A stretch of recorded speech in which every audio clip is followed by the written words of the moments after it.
Occasionally, I have the habit of driving between where I live and a neighboring town where several members of my family live. It's normal that my city change has finally happened. After all, throughout my adolescence, I planned an independent future a bit away from my parents but still considerably close in case of a last-minute emergency. And the family's only child could help in whatever was necessary. In this case, me. If you've ever made this journey in the countryside, you'll know there's not much to admire along the way. But perhaps if you followed the same path as me during the night, you may have run the same risk without even realizing it. Over the past few months, my father has been in trouble and ended up in the city hospital. His health condition was unfortunately complicated, and seeing the situation up close, my mother began to lose hope that he could bear it for much longer.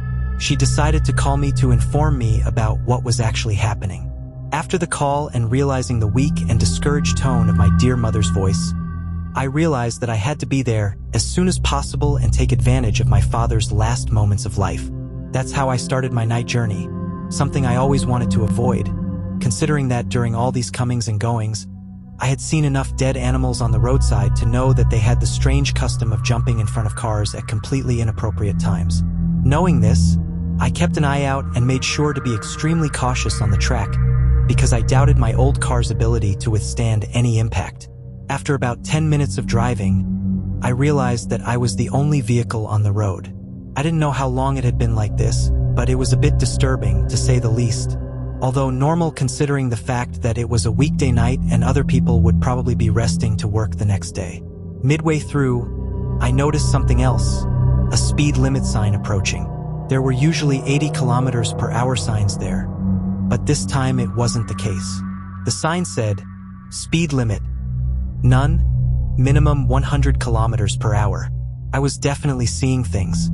It could be a sign tampered with by bored young people, or perhaps the fact that I kept thinking about my father's health had caused hallucinations on my part. So, I didn't change my speed and continued on the path, but now I was a bit on edge. I hadn't seen another car wandering on the road, and it had been quite a while since I left home. The desire to see another driver going at an acceptable speed in the opposite direction began to take over my head because somehow I believed that I could follow the rule of that last sign simply by the grace of another person. But I stopped thinking about it only when the next sign appeared. It was a fluorescent orange sign, and I wondered how I hadn't noticed it before. In capital letters and white letters it said, "Next exit 2 kilometers." Unlike the previous one, this sign seemed completely unbelievable. I vaguely remembered that there was an exit a few kilometers away on this route, but I don't remember noticing such a sign before, and I felt an equally disturbing sensation taking over my spine. I picked up my cell phone to pause my music and focus better on what was happening because another sign was coming. It was fluorescent orange. I wondered how I hadn't noticed it before. In capital letters and white letters it said, "Next exit closed." A part of me was relieved that I didn't have to make the choice to exit, almost feeling a tangible relief as if a weight had been lifted from my mind. But what was happening? This was all I could think about. Why hadn't I seen other cars until now? I tried to get it out of my head when another speed limit sign appeared. It was the same as before, so I began to think that this was reason enough to make the decision to accelerate. But suddenly I realized how exhausted I was driving in the middle of the night. It wasn't a good idea, imagine after a hard day of work. I thought about pulling over, parking, and stopping on the shoulder until I came across another sign. It said, "Do not stop for any reason."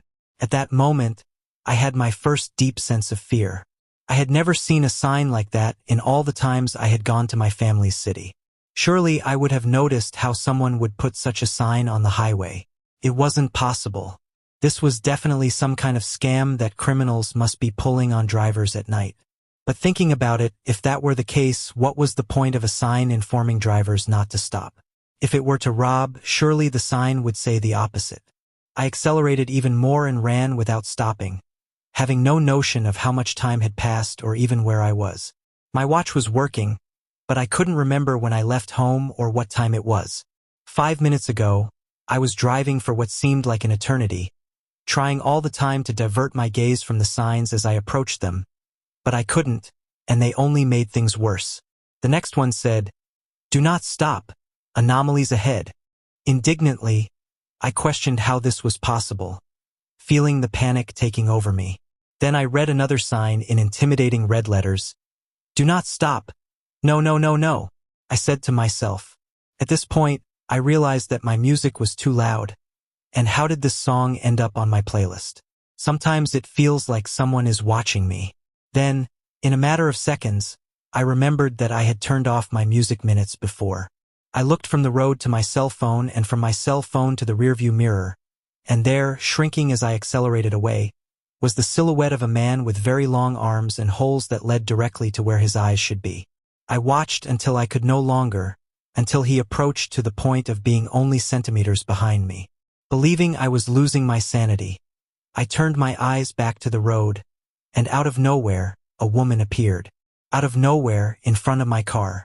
Inevitably, I ran her over. My windshield was stained with a little blood, although her whole body sank with the impact. The car shook violently, worse than any jolt I had ever experienced, and I began to tremble instinctively. When I took my foot off the accelerator, thinking rationally about what had happened, I doubted that I would be telling this to you now. There was another sign on the side of the road, one of which I owe my own life. This one said, "Do not brake." Desperate and not knowing what to do in the middle of that dimly lit road, I put my foot on the accelerator again. I looked again in the rearview mirror, and when I least expected it, I saw the image of the same woman I had just run over now standing. As soon as she realized I wasn't going to stop, she rose from the ground as if someone above had pulled her by strings like a puppet. She stood there and just stared at me in silence, just like the previous thing, the first thing that appeared next to her before I diverted my gaze to focus on the road again. There was no woman in the middle of the road this time, thankfully. I kept my foot on the accelerator for a while longer. The next sign I encountered was considerably normal, indicating a speed limit of 80 kilometers per hour. But this time, I didn't reduce my speed until I saw another sign with the same information. By this point, I knew I was safe because after that first sign, there was another large, orange one. Relief washed over me as I read it, and I almost shed tears of joy. The words printed on it stayed with me forever. It said, "Thank you for following the rules. Have a good trip."